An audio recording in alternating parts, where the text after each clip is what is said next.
Sup YouTube, today I'll be talking about being black and being an atheist in America. Now to a lot of people, atheism might seem like something that is very foreign within the black community. Statistically speaking, atheists only make up 2 to 3% of the total population.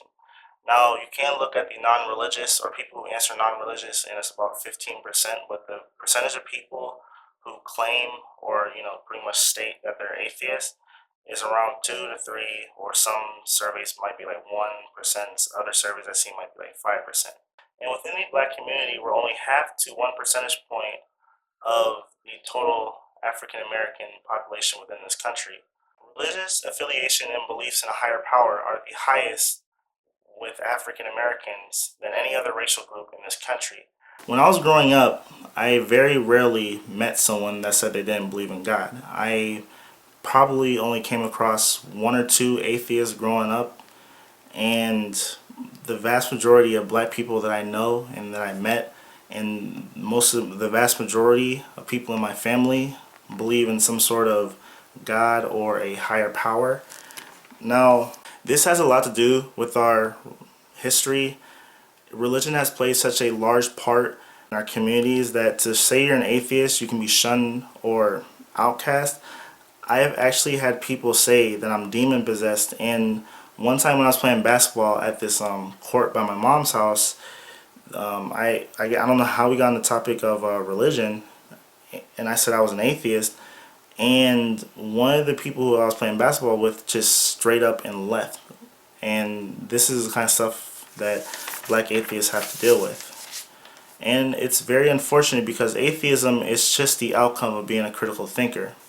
Another problem that black atheists face is the issues when it comes to family. Now, me personally, my family, they're not religious, but then I have a very large extended family who are somewhat religious, and it can get somewhat annoying being part of a very large black family. And for most black atheists who do have a large extended family, more than likely they're religious, and it gets annoying when you constantly hear people talking about how their sky daddy did so many good things for them, when in all honesty it was them or someone else who helped them. And that's even more annoying is when, if I help someone and then they go thank their imaginary friend after I didn't maybe spend 2 hours doing something for them out of the kindness of my own heart, and instead they want to go thank a make-believe story. And that to me that's annoying. That's one of the few things about religious people that annoys me. Looking at the black church, one can say that it has played a lot of positive roles within our history. But in my opinion, the civil rights leaders of the 50s and 60s did not get their call for justice and equal rights for everyone through a hate-filled holy book that we call the Bible. They got through a sense of empathy and that we are all human beings, so we should all be treated as equals and we should love one another. And looking at today's black preachers, one can say that they have become pimps to their congregation. And I say that because many of these black preachers' churches are in very impoverished areas.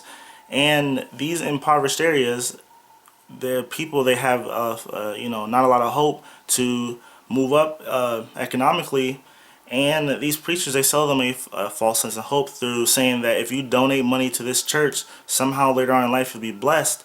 And if you pray all the time, and if you're deeply religious, that things will just fall into your lap. And I have seen people who live in systematic poverty donate their last couple bucks to a preacher who's wearing a $2,000 or $3,000 suit, driving a $30,000, $50,000, $80,000, $90,000 vehicle, and lives in a $250,000 to a $500,000 house that's not even in the community that he preaches in. I'm not an atheist because I hate your made-up God or even because of history, but just looking at history, for me to be a Christian, knowing my ancestors who were slaves 200-something years ago, for 300 to 400 years, for me to be a Christian would be not only a slap in the face to me, but a slap in the face to my ancestors, because we all know that Christianity was used as a justification for slavery. And one of the ways that the slave masters kept the slaves in line was teaching them Christianity, which condones slavery, and it told them that this is God's law. If you can go to other countries and take slaves, and a slave must be obedient to his master. Now look up those Bible verses. This isn't something I'm making up. This is stuff that the black church doesn't want to tell their congregations. It's all butterflies and daisies, they think, in the Bible, but it's not. You know, you see genocide, rape, murder, slavery, every just immoral act of aggression that a human being can think of is in the Bible, and it condones it. And when people say things such as, oh, as a Christian, and think that, you know, that's the reason they're a bigot, or they're trying to push some sort of moral hypocrisy on me, then usually what I would respond with is saying that, you know, I'm not a Christian because I think that slavery is unacceptable and immoral. The reason I'm an atheist is because I opened my mind to skepticism and to being an analytical, critical thinking individual, and not being part of the flock in which the Christians like to call themselves. I'm an atheist because I get my morals from my sense of empathy and how that's how I was raised. And my moral barometer, which Steve Harvey likes to call it, doesn't come from a Bronze Age hate-filled holy book that's called the Bible. And being an atheist, being a black atheist, despite being a minority within a minority, I still like that label and I wear it with pride. And thanks for watching. Hope you enjoyed the video. Have a nice day.